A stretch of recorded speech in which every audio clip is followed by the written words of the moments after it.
آپ کے ساتھ اور بھی بہت سے لوگ تھے، آپ کے ان کے تاثرات کیا تھے اس وقت؟ کیا محسوس کیا آپ نے؟ انہیں لے جایا گیا، ڈیٹیل جو ہے تو وہ تو میں نے کوشش کی ہے کہ ہر سیکنڈ کو، ہر لمحے کو میں رائٹنگ لے آؤں تاکہ قوم کو پتہ چلے کہ ان کے لیڈر کے ساتھ کیا ہوا. لیکن وہ یہاں تک کہ جب ان کے اوپر ماسک چڑھایا گیا، وہ ٹوپی، یا ان کے چونکہ ہاتھ آگے اسٹریچر کے اوپر، دونوں ہاتھ ہینڈ کف تھے، تو ان کو اسٹریچر سے اٹھا کر کے جب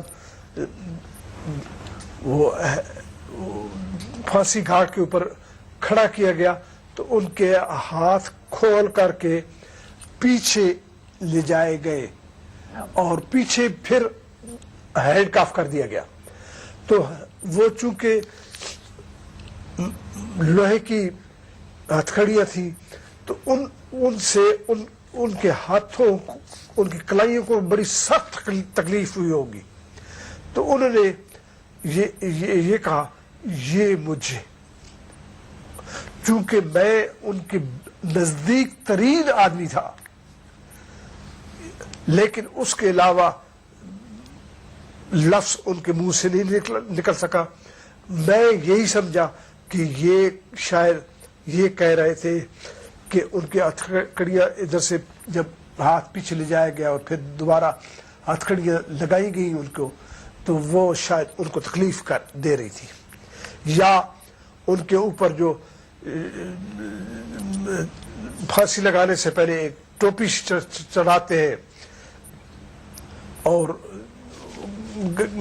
گلے میں اس وقت جو ہے تو ڈالا جاتا ہے ہینگنگ کے لیے، وہ ان چیزوں کی وجہ سے انہوں نے کہا. لیکن یہ ایسے لفظ تھے جو کہ سمجھے نہیں جا سکتے تھے. جب پھانسی دی جا رہی تھی تو آپ سمیت اور بھی بہت سے لوگ تھے، کوئی پچھتاوا محسوس ہوا یا آج کوئی پچھتاوا محسوس ہوتا ہے آپ کو؟ ڈائریکٹر جنرل پرزن بھی وہاں تھے اور جیل سپرنٹینڈنٹ بھی تھا اور ڈاکٹر اور دوسرے بھی، لیکن ایسے خاموشی بالکل ایسے چھائی ہوئی تھی کہ کوئی کچھ بول بھی نہیں سکتا تھا. آپ کا ضیاء الحق کے ساتھ ڈائریکٹ رابطہ تھا یا ڈائریکٹ رابطہ تھا؟ خاص کر کے بھٹو صاحب کی پھانسی کے حوالے سے یہ بات ہم پوچھ رہے ہیں.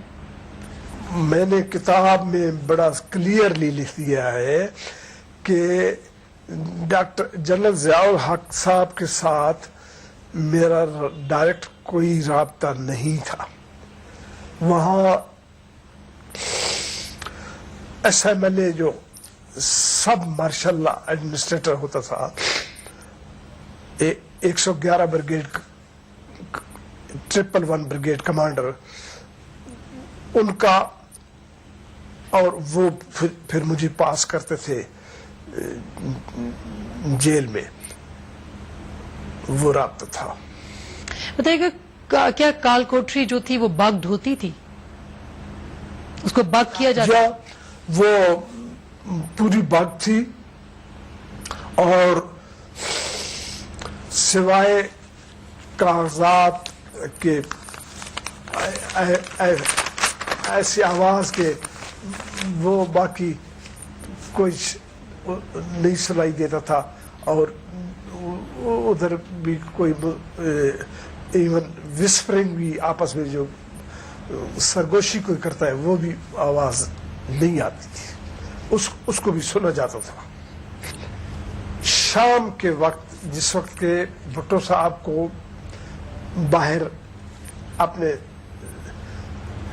اس سیل سے باہر شام کو وہ بیٹھتے تھے، تو عموماً میں اس وقت ان سے جا کر کے ملا کرتا تھا تاکہ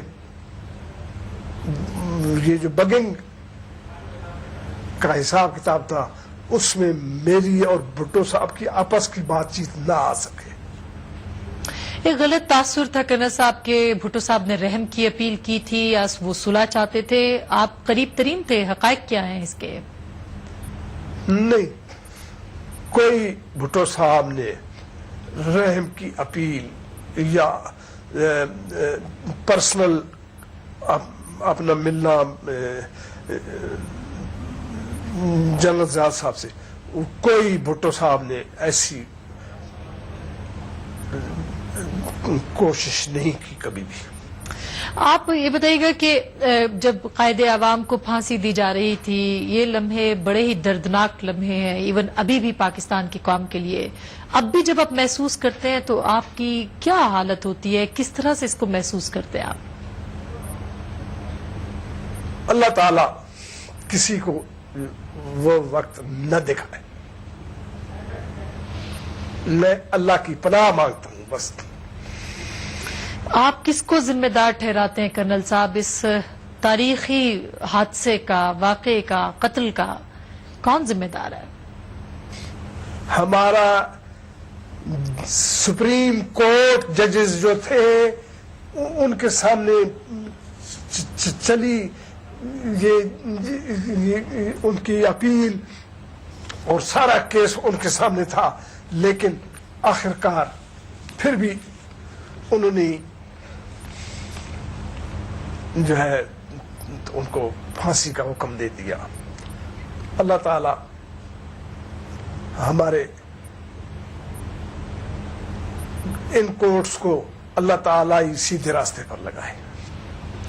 بہت بہت شکریہ کرنل رفیع الدین، کرنل ریٹائرڈ رفیع الدین، جو کہ آخری لمحے جنہوں نے گزارے قائد عوام شہید ذوالفقار علی بھٹو کے ساتھ. ان کا یہ کہنا ہے کہ ذوالفقار علی بھٹو نے رحم کی اپیل نہیں کی، وہ عوام کا راج دیکھنا چاہتے تھے اور یہی ان کا قصور تھا.